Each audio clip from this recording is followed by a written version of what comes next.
Hello and welcome to Just Films and That with me, Josh Hallam. And me, Alice Oliver. This is the podcast where we talk about films that we think are underrated, underappreciated, or we just wanted to talk about them. We're also going to get stuck into some classic films that one of us maybe hasn't seen and maybe throw in some great guests along the way.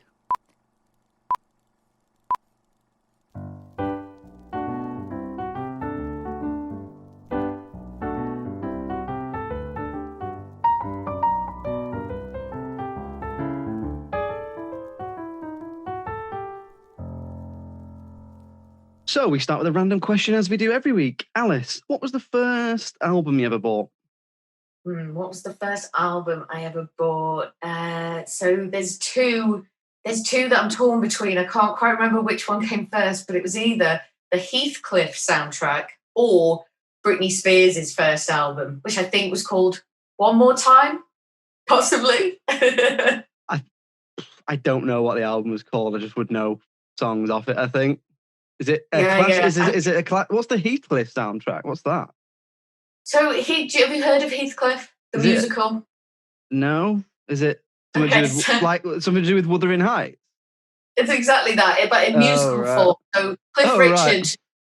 It's Cliff Richard. I think he sort of had a hand in making it, and he started the sort of filmed production of it that made it onto VHS. And we had it when we were younger. My mum obviously had the video of it, and we used to watch it. And I thought it was amazing. I used to love Cliff Richard when I was a kid, big fan. And so I was like, I want to hear the songs all the time or whatever. So I think I ended up buying the album. Yeah, it was either that or Britney. Not that or Britney. Right, what about you? First album I bought for the teenagers listening, an album used to come in the form of a compact disc in a case. And you had to go to the shop and buy it with money rather than streaming it. About the humble cassette as well. Did you have albums on cassette? I have a vivid memory of like driving around with my mum listening to By Request, which was Boyzone's greatest hits on tape. Oh yeah, awesome. But I never bought that. although it has got some banger. I think the first album I ever bought for myself was Hybrid Theory, possibly by Linkin Park, or All Killer No Filler by Sum 41 as well. I think I bought them at the same time. I was quite late in like the first albums I was bought. Like I was always bought, like you say, like poppy stuff, and I remember getting the Pop Stars Hearsays single. Oh. Wow, yeah. Yeah, I got that bought from it. Simple, hey. That one, yeah. Simpler times.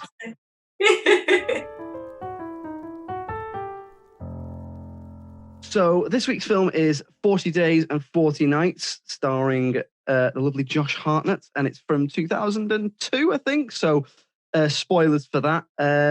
Alice, give us a general synopsis and why did you pick it?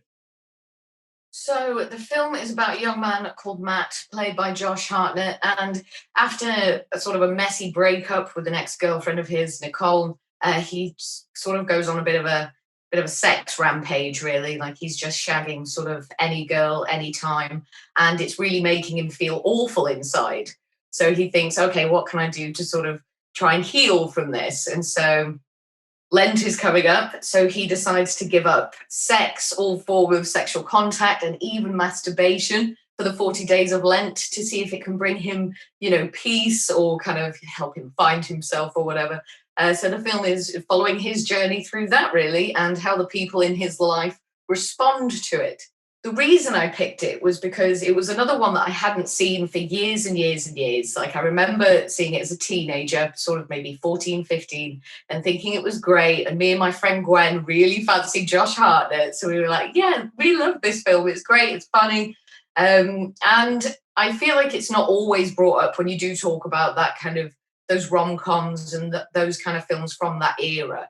And obviously you don't really see kind of Josh Hartnett as much anymore either. So I thought, well, I'll go back, watch it again and kind of see if the ideas and the kind of thoughts that I had about it previously were still present. Josh, had you seen this one? Not not all the way through, and that doesn't mean I didn't like walk out the cinema or something. But so my recollection of this film is that it like for a while was it always on telly? Was it like like Back to the Futures or and stuff like that's always on like ITV2 or Liar Liar's always on ITV? I feel like this is one of those films that always used to be on telly, and if it didn't, remember Along Came Polly as well. Was that was always on there. Yeah. And so I had seen lots of it long time ago. Probably, I didn't see it at the cinema, or I didn't get it on DVD or anything like that. So probably like 10 years ago, I probably saw maybe an hour of it, something like that. So I did suspect when you picked this that it was kind of going to be an exercise in seeing how the film might have aged. So let's get stuck into it then. I think it's safe to say that there are some kind of quite troubling elements of the film in terms of how it's aged. But so it's certainly we'll get stuck into them shortly. But how did you feel watching it again? It was definitely a different experience, and I think that's definitely a good thing, because it shows that I've matured and that I do look at the world in a very different way, which is, you don't want to be in the same mindset as you were when you were 14, when you're a 31-year-old woman.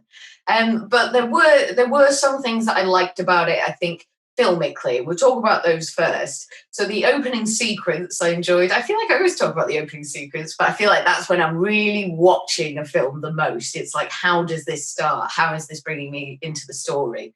So they use obviously a lot of home videos and stuff to kind of really establish the relationship between Matt and Nicole. They were very lovey-dovey, there's lots of sexual energy between them, like they were always kissing. And you kind of see, you're watching these videos and you're watching them through the eyes of Matt, who's like sitting in a Starbucks or whatever, or sitting in a coffee shop, just watching these old videos, tormenting himself.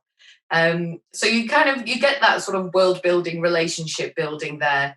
And you also really get sort of the impression that Matt's character is quite obsessive, because of the way that he's just sitting there watching the videos, but then also in one of them, he's sort of coming into the bathroom recording while she's getting ready to go out. And she's clearly really pissed off at him. And she's like, why have you got to do this? Like, we'll talk about this later. And you kind of see the demise of the relationship in those videos. So I thought that was interesting and a nice way to start.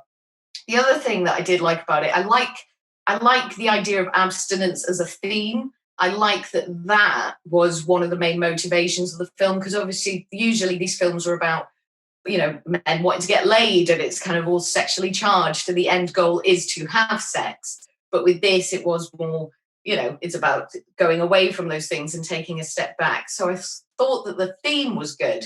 Whether or not it was executed in a great way, I'm sure we'll discuss that later.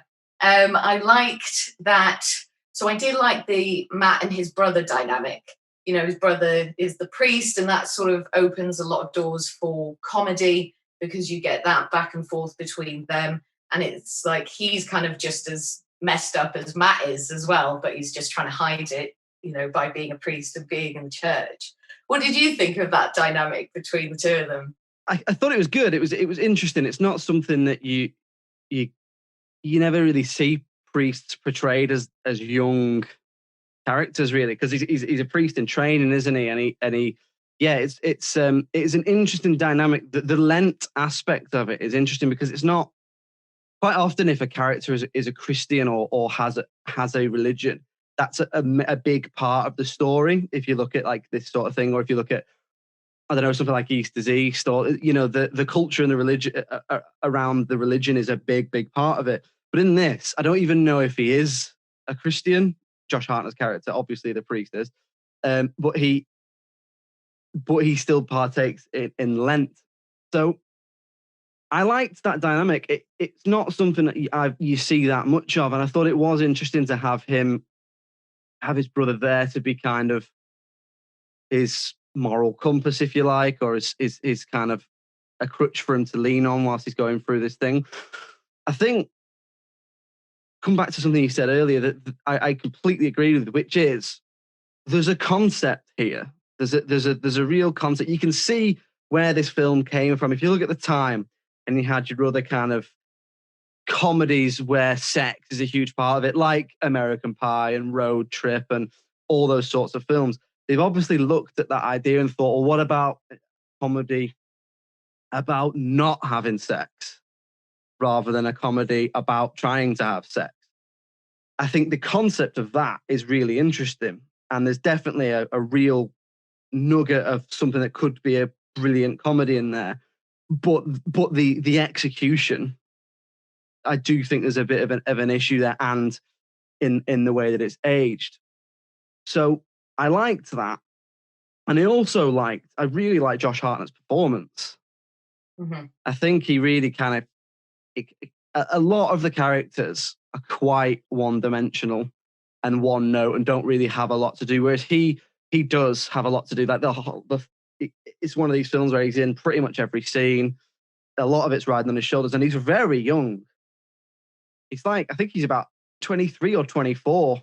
Mm-hmm. And he does give a very convincing performance. He is very good in it. The acting is good, even though some of the script is quite weak as well. He really does do a good job of it. And you get to see a lot of Matt really struggling with his mental health. Like when he's having sex with these girls, you get a bit of a montage, and he always pictures the ceiling sort of cracking and like caving in towards him. And then he goes to his brother and he says, like, I'm fucked up.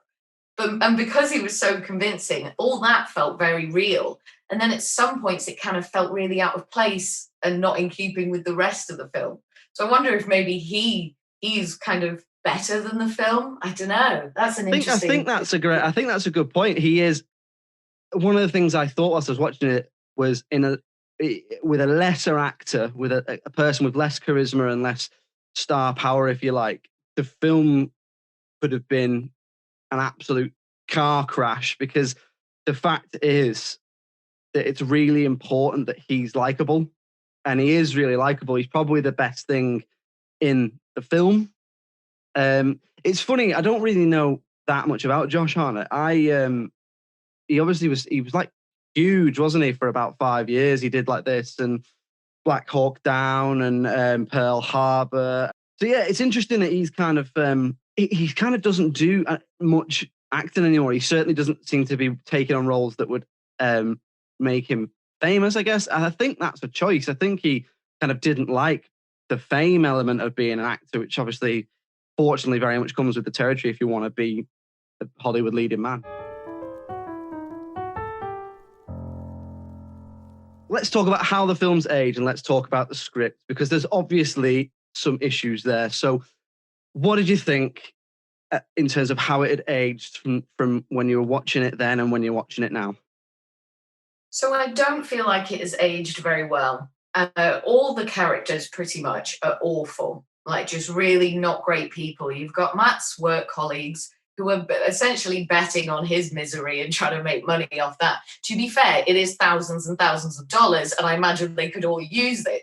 But the way they treat him, and his female colleagues in particular, who are trying to seduce him and really, really putting this pressure on him, just awful. That was full-on sexual harassment in the workplace. So obviously I wasn't a fan of that. So I did remember that it dealt with the idea of male rape. And I was interested as well to go back and see and just sort of revisit how that was handled.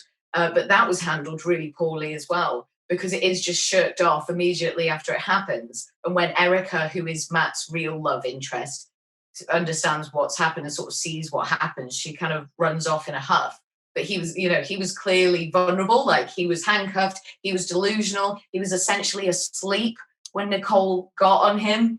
So I was definitely interested to go back and see how they handled that. And I was disappointed, I feel, with that. How did you feel watching that scene? There's no easy way around it. It kind of finishes with him getting raped. Mm-hmm. It is. It's a very strange turn in the film. So basically, if you haven't seen it, he lasts 39 days without having sex, and then asks his flatmate to handcuff him to the bed so he can last the last day. And then at the stroke of midnight or whatever, his love interest is going to come round and they're going to consummate their relationship, shall we say. However, in the meantime, his ex-girlfriend, who's kind of the villain of the film, has learned about the bet and decides to take matters into her own hands and stop him from winning, and in doing so, I guess, win a load of money for herself. So what she does is she basically comes around knowing he's handcuffed and asleep and forcibly has sex with him. So, and it's just kind of battered off. Like, it's never really dealt with. Like you say, Erica, his love interest, sees his ex leaving the flat and goes off in a huff. And it's like, and then no justice is done. I mean, when I was reading about the film, apparently it did come in for a little bit of criticism for that, because it shows a rape scene and it just, there's no justice done for that. Obviously, I know there's terrible incidents in everyday life where men, women are raped and things aren't done, but you kind of think in a light-hearted comedy, it's a bit of a weird turn. That's the culmination of a lot of really strange writing. Like you say, the characters are all really one-dimensional and really, apart from, I'd say, Josh Hartnett and Shannon Sossamon, who is Erica, the female love interest and female lead, all the characters are really unlikable. Like, they're just they're just like his flatmate's just a dick. Yeah, all of them. His flatmate, the colleagues, his boss, his parents. Or his parents obviously aren't awful, but they make you very uncomfortable, because obviously they're talking about all the sex positions they can and can't do because of his dad's hip operation. Which is such a strange scene. It's just put in there. It's you know, it's just put in there because he can't have sex. But why? I mean, you know, people's parents have sex. That's literally how we're all here. But why did they put that scene in the film where his dad's just talking about what sex positions he can do with their mum? Like, that's not, in no world would the two sons go, oh, you know, I'll just sit here and listen to this. Like, you just go, well, can you stop talking about how my mum, like, have sex? I don't get it. It's just there it's just there because he can't have sex. It's there to frustrate him and make him feel uncomfortable. And in doing so, it made me feel a little bit uncomfortable, but not because I'm in any way a prude or anything like that. It just wasn't funny. Yeah, that's the problem. When it's not funny. Yeah. If it's funny, then fine. Mm-hmm. You know, there's plenty of films that deal with things like older people having sex, parents having sex, like something like, you know, have you like This Is 40, the kind of sequel to 40-Year-Old Virgin with Paul Rudd and Leslie Mann. That deals with stuff like that. It's hilarious. It's really, really funny because they show you kind of real life situations, and they show you the trials and tribulations of what they're going through, and they show you the fact that the main thing is that a lot of the characters in it are likable. But in this, apart from the lead, there's just an absolute shower of bastards of characters. Like, you just wouldn't want to spend any time with them. It wasn't pleasant being with them in the film, so to speak. It's flatmate. Not only is he an arse, he's an absolute scumbag.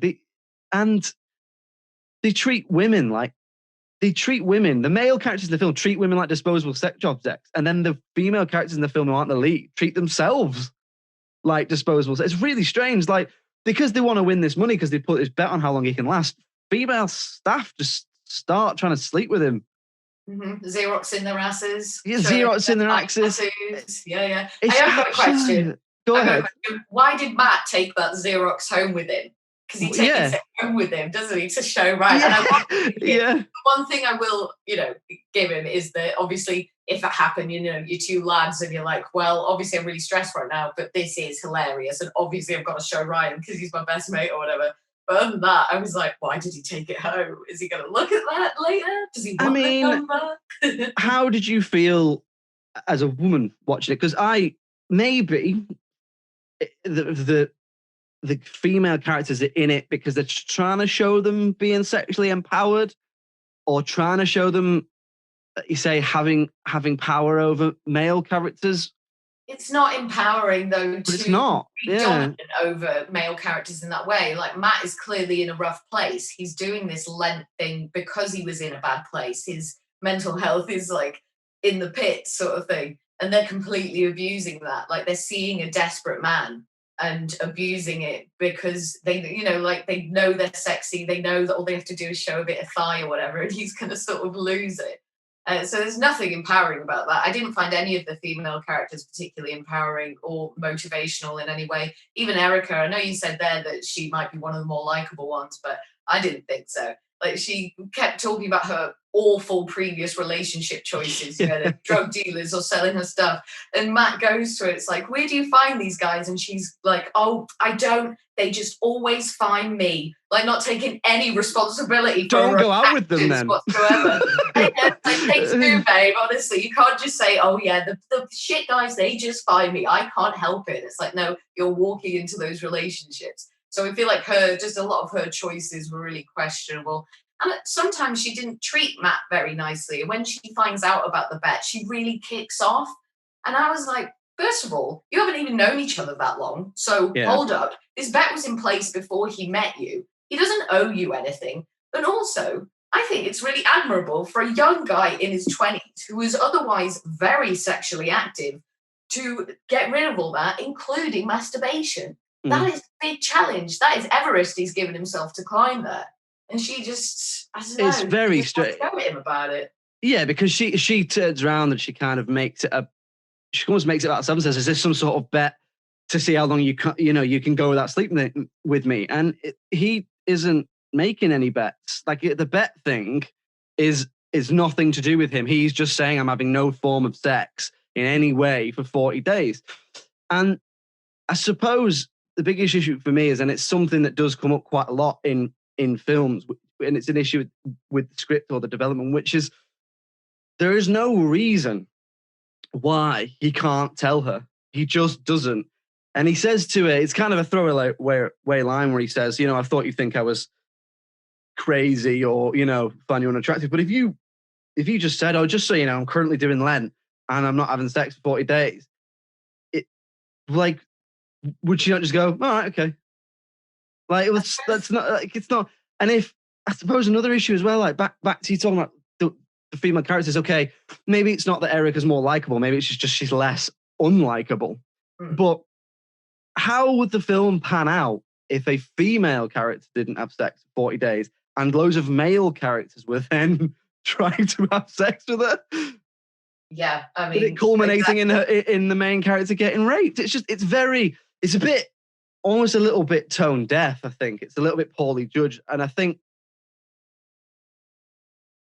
at the time, it probably all seemed okay. But we just know now that things are a little bit more aware. But the kind of bracket of, but time has passed, so you can't really blame the film, only goes so far for me. And this does kind of cross into the realms of like, was that actually okay at the time? I don't know. It's a really strange one. It's aged poorly, and you can give it some, a little bit of leeway in terms of when it was made, but not completely forgive it, I suppose.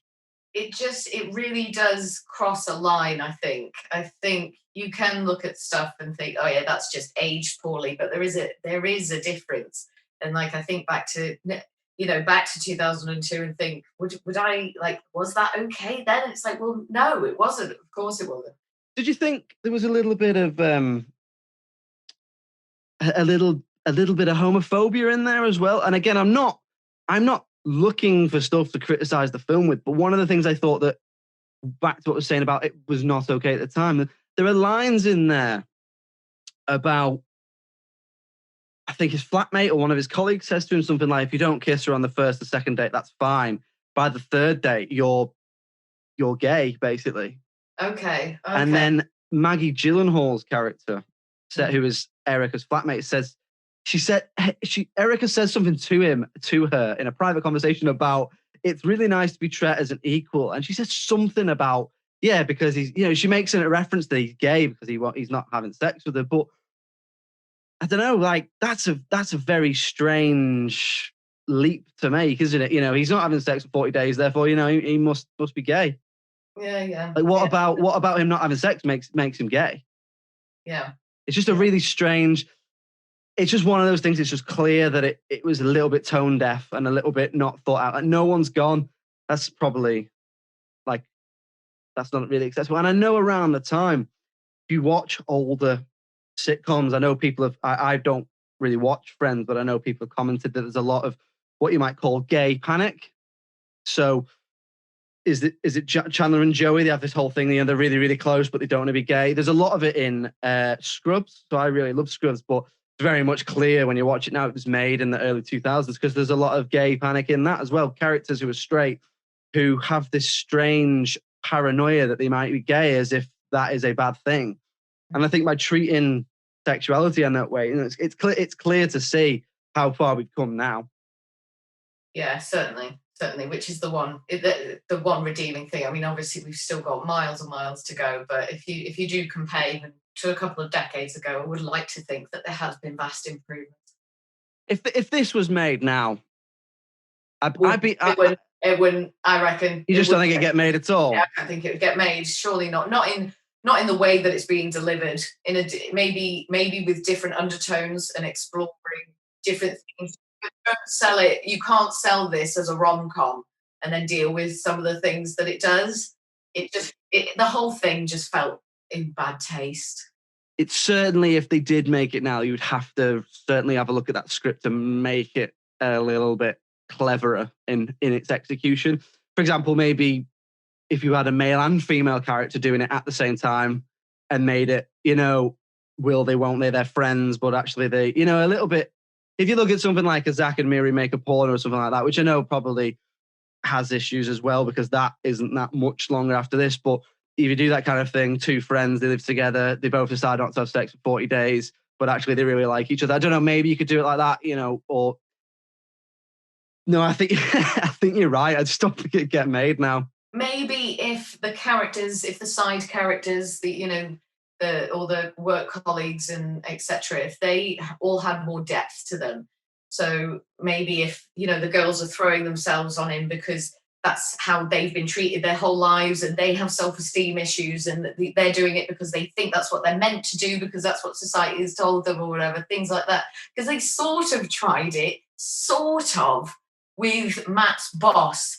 So he's saying that, he's really unhappy because he and his wife aren't having sex. And so you've got two routes you can go down here, right? You can either go down, let's really get to know this man. Like, why can't he be intimate with his wife? What are their issues? Have they been married a long time? Has the spark gone? Are they treating each other nicely? Or you go down the other route, which is the man blaming the woman for not wanting to have sex with her. She's frigid, she's this, she's that. Yeah. Oh, yeah, because you sound like you're a joy to be around. That's going to get anyone wet, seriously. And they went down that route, didn't they? Like you say, you could do that, couldn't you? The spark's gone at the marriage, so bring in a little bit of feel good where they rediscover being attracted to one another and, start having sex again. It wouldn't be difficult to do that. So I think it's interesting, like you say, every male character in this film is entirely sex mad. Yes, yeah, very much. It's bizarre. Like they literally, I'm not saying people aren't sex mad, but they're sex pests. They are, yeah, certainly. Because his roommate he's like filming girls, like filming them up their skirt. He's upskirting at one point, I think. Yeah. Doesn't he? Does he tell a woman that he's trying to get into bed that he is doing what Matt's doing? Yeah, he's trying. Yeah, so he's holding a book and he's got his glasses on. He's like, I just want to feel that connection with the world or whatever it is. And she's like, is it working? And he's like, it's working. And then obviously they're having loads of sex. Yeah, really just deceitful. Yeah, really. So like really sex mad male characters and really like quite gullible female characters. I like to think we've really moved on from this trying to trick people to have sex with you or like having to lie about yourself or whatever for people to have sex with you. I feel like that doesn't happen in films as much. I feel like you do get a bit sometimes in TV shows where it's always just like played off as like a funny bit, but I don't really want to see that. I don't want to see people having to trick people to have sex with them. It's like such a violation. And I feel like we should all be able to relate to it and all be able to empathize with it. So stop making films about it.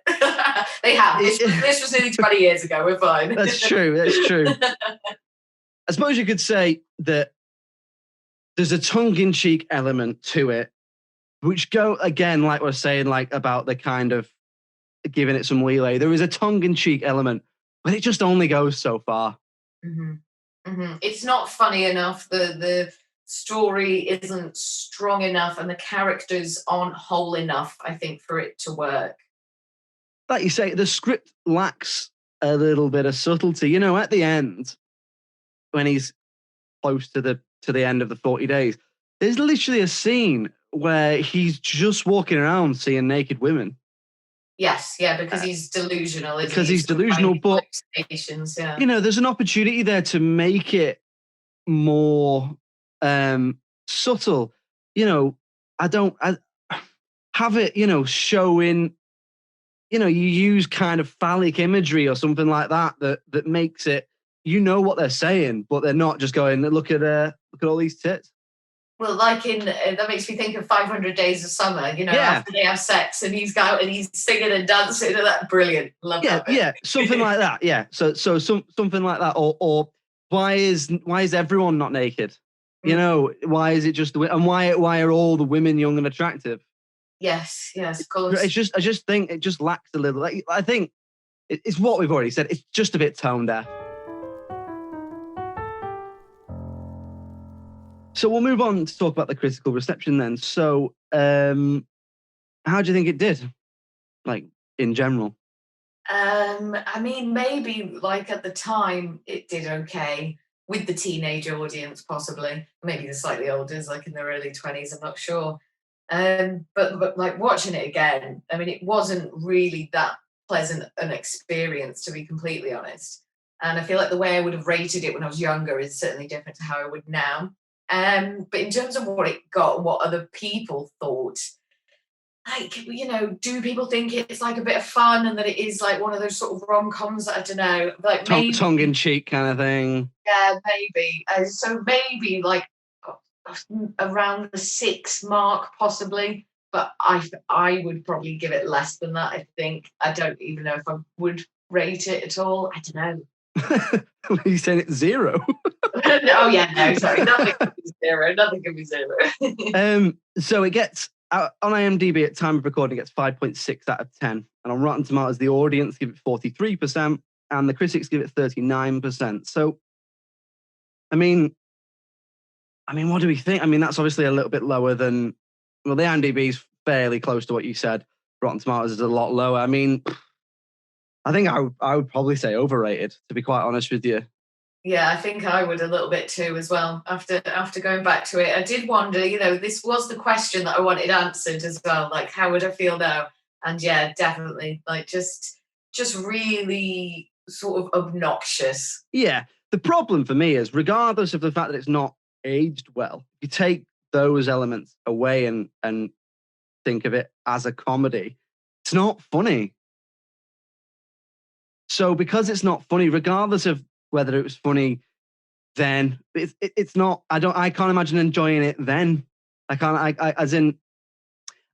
just don't think it's got no jokes in it. Because the humour seems to be mostly based on making Matt's life a misery as well. Like he is the butt of the joke. I mean, but having said all that, Josh Hartnett's performance was very, very good. And I think, you know, give him kudos for that. I completely agree. His performance is good. There's a concept there. There's a good comedy in there somewhere, but it's aged horribly. The script is, you know, pretty bad, and the characters, as a result of the script, are pretty unlikable in general. Yes, agreed. So there we go. That's one to add to the overrated pile, actually, isn't it? It's not. We don't get that many of them. So, Josh, what are we watching next week? So next week we will be watching a film called The Commitments. Okay. I'm not familiar with that, I don't think. It's an Irish-made kind of musical comedy, and I'll say no more about it because if you're not familiar with it, I think you'll be in for a treat. Listen, no offense, Josh, but you keep saying you don't like musicals, and this is the second musical you picked. Get your story straight. Oh, what was the other musical I picked? Hercules. Oh shit, yeah. No, well, it's not. You'll see when you watch it. It's about a band, but it's not a musical. Okay, brilliant. But it's got music in it. You'll know what I mean. I don't dislike musicals. Yeah. So get in touch if you think we're wrong about 40 Days and 40 Nights, or if you've got another film you want us to do, or just get in touch. We'd like to hear from you. We're on filmsandthatpod@gmail.com. If you've got a film you'd like us to do, then get in touch. We're also on Twitter at films_that, and we're on Films and That Pod on Facebook and Instagram. Alice, thank you very much for joining me. Josh, absolute pleasure as always. Tune in next week for The Commitments. Cheerio. Bye.